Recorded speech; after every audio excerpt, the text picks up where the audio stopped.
Doyle is to be nominated to the U.S. Attorney for the District of Columbia following Ed Martin's withdrawal.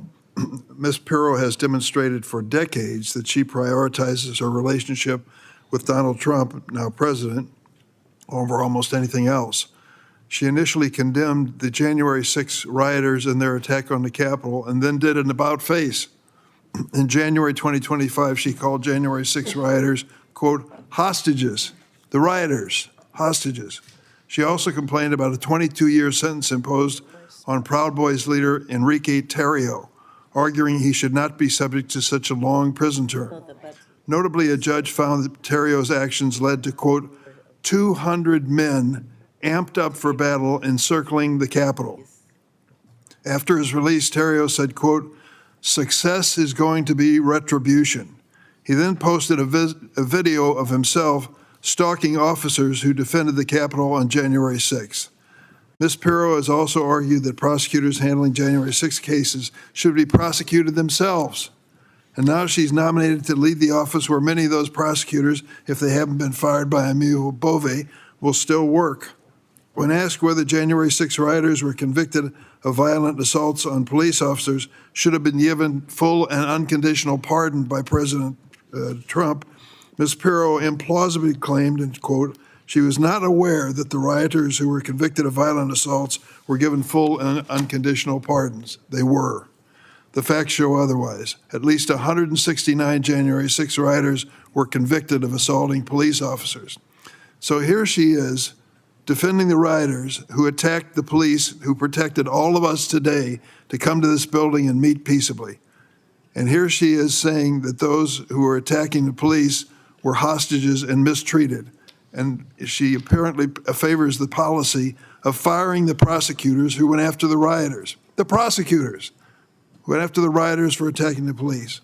When I met with her last week, I asked if she always accepted the assignments given her by supervisors when she was an assistant district attorney. As expected, she said yes. But when I asked her whether it was appropriate to terminate prosecutors in her office for their work on January 6, she refused to answer. She also claimed she hadn't fired anybody. Well, just weeks ago, since Ms. Pirro became interim U.S. attorney, 3 career prosecutors in the U.S. Attorney's Office, including the leader of the Capitol Siege section, were fired by the Justice Department. It is hard to believe that Ms. Pirro had no knowledge of these terminations. I'm also concerned that she's willing to ignore the Constitution when justifying the unlawful actions of the president. When discussing the administration's deporting immigrants without due process, she said, quote, Fifth Amendment says nothing about illegals, so cut the crap, unquote. As Ms. Pirro knows full well, the Fifth Amendment applies to everyone present in the United States when it demands, and I quote, no person shall be deprived of life, liberty, or property without due process.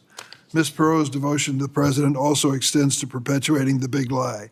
She still won't answer the question, who won the 2020 election?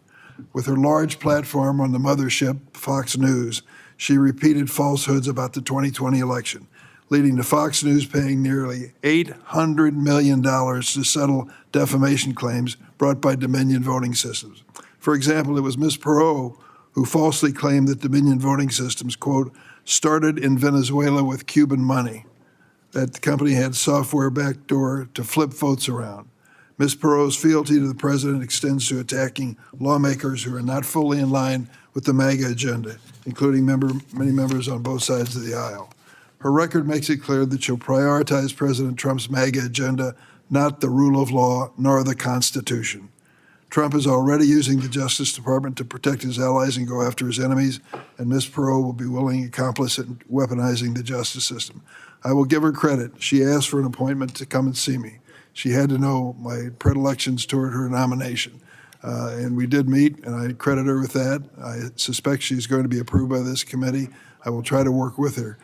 She has many positive things in her background, but the particular elements that I just laid out cannot be explained, and I don't believe justify her having this important position. So I'm going to vote against her nomination. Before I call on Senator Coons, I'm going to put a